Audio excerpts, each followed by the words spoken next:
कक्षा 8 कार्य पत्रक 61 गद्यांश पद्यांश को पढ़कर समझ के साथ उत्तर दे पाएंगे।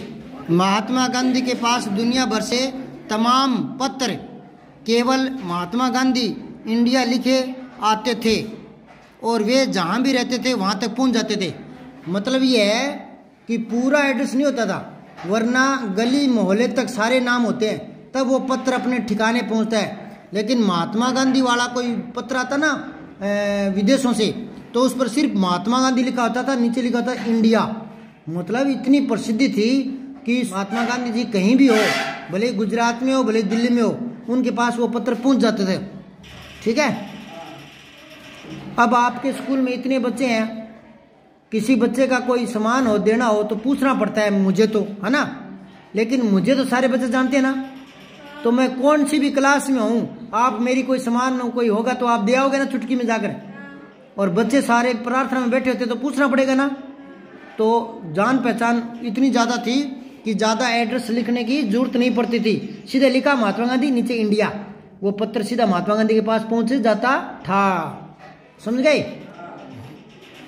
आज़ादी के आंदोलन की कई अन्य दिग्गज हस्तियों के साथ भी ऐसा ही था।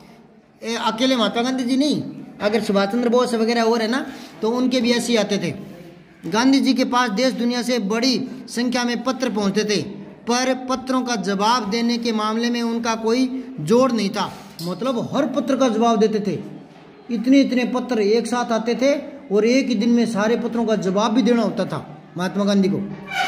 ठीक है, टाइम निकाल लेते थे पत्रों का जवाब देने के लिए।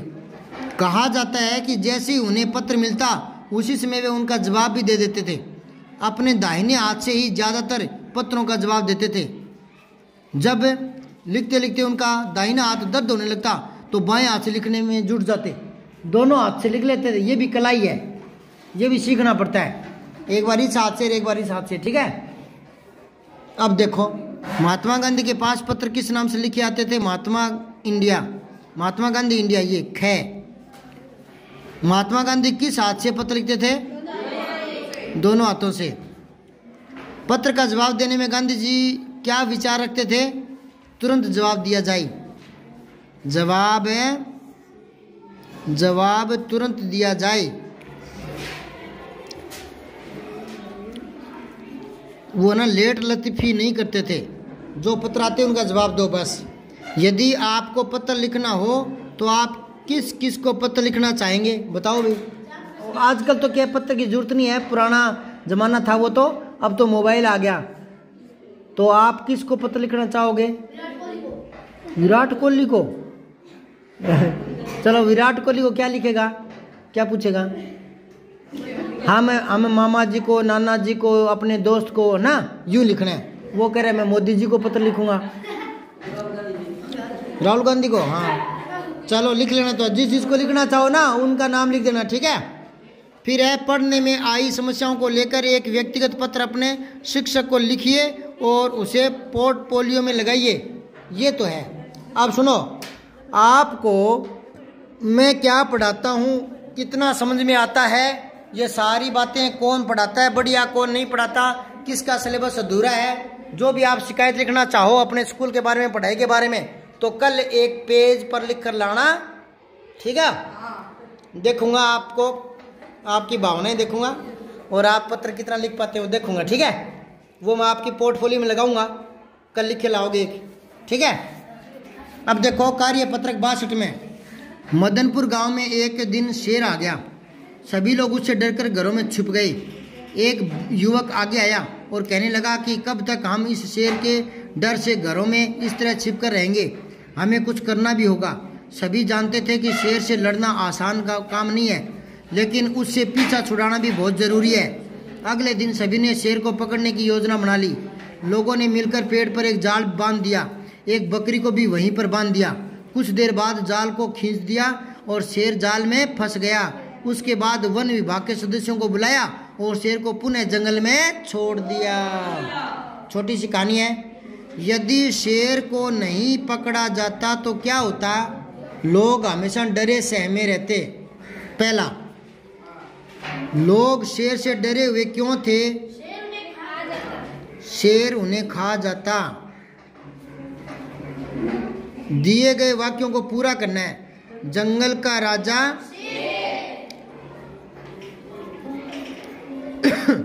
बहुरंगी पंखों वाली पक्षी, बहुत सारे पंखों वाले पक्षी कौन सा होता है? मोर भी होता है क्या? और भी बहुत होते हैं। लंबी गर्दन वाला जानवर जिराफ है। हाँ, ऊँट लिख लो, चलो आपके यहाँ ऊँट है। अच्छा, पंक्तियाँ पूरी करो। मुझे स्कूल का गृह कार्य करना है क्योंकि कल अध्यापक जी कॉपी जांच। हाँ, क्योंकि कल अध्यापक जी कॉपी जांच करेंगे। कल अध्यापक जी कॉपी जांच करेंगे। ठीक है। फिर है मुझे खाना खाना है क्योंकि मुझे भूख लगी है। मुझे खेलना पसंद है। अच्छा, एक रह गया ऊपर वाला, ये और कर लो। मुझे खेलना पसंद है क्योंकि खेल शरीर के लिए जरूरी है। खेल है स्वास्थ्य के लिए जरूरी है। ठीक है, कर लोगे क्या? शेर जंगल को छोड़कर गांव में क्यों आया होगा? लिखिए। क्योंकि जंगल में उसे कुछ खाने को नहीं मिला होगा, या वन कट गए होंगे। Very good. बच्चे का दिमाग देखो कितना तेज चला के वन काट दिए होंगे। और या भटक गया होगा, है ना? क्या लिखोगे? जंगल कम होने के कारण जंगली जानवर भी कम हो गए। ठीक है। भूख के मारे शेर गांव की तरफ आ गया होगा। गांव की तरफ आ गया होगा, ऐसे लिखना। ठीक है। गांव वालों को शेर से बचाना हो तो आप क्या करेंगे? वन विभाग को बुलाएंगे। ठीक है, फोन करेंगे। वन विभाग में फोन करेंगे। और क्या करोगे? जो इसने युक्ति बताई है ना, वही करेंगे। जाल बांध करके और किसी बकरी को वहां बांध करके, है ना? या वन विभाग में सूचना देंगे। अब आओ आगे। कार्यपत्रक 63। अपनी कल्पना से कहानी कविता को आगे बढ़ाओगे। तो दी गई कविता को पढ़कर आप भी अपने गांव शहर के बारे में कविता बनाइए। मेरा गांव, पढ़ो इसको। कितना प्यारा मेरा गांव, पीपल दादा देते छाँव, भीनी भीनी हवा मचलती, मेरे आंगन आती, मैदानों में चरती गायें, इतराती इठलाती, रोज सुबह चिड़िया का गुंजन मीठे गीत सुनाता, बच्चों की किलकारी सुनकर मन पुलकित हो जाता, पगडंडी पर चलते चलते यहाँ नहीं, क्या ये, यहाँ नहीं थकते हैं पाँव, इतना प्यारा मेरा गांव। वाह वाह वाह वाह। अब ऐसे ही आप बनाओ, बनाओ कोई। हाँ लिखो। छोटा सा है मेरा गांव, छोटा सा है मेरा गांव। नीचे लिखो हरे भरे खेत खलियान, हरे भरे खेत खलियान, खलियान, हरे भरे खेत खलियान। खेलते बच्चे, खेलते बच्चे बने बलवान, बने बलवान, खेलते बच्चे बने बलवान। सनसनाती हवाएं चलती, सनसनाती, सनसनाती हवाएं चलती, सनसनाती हवाएं चलती, हम सबका मन बहलाती, हम सबका मन बहलाती, मेरे गांव की बात निराली, मेरे गांव की बात निराली, मेरे गांव की बात निराली।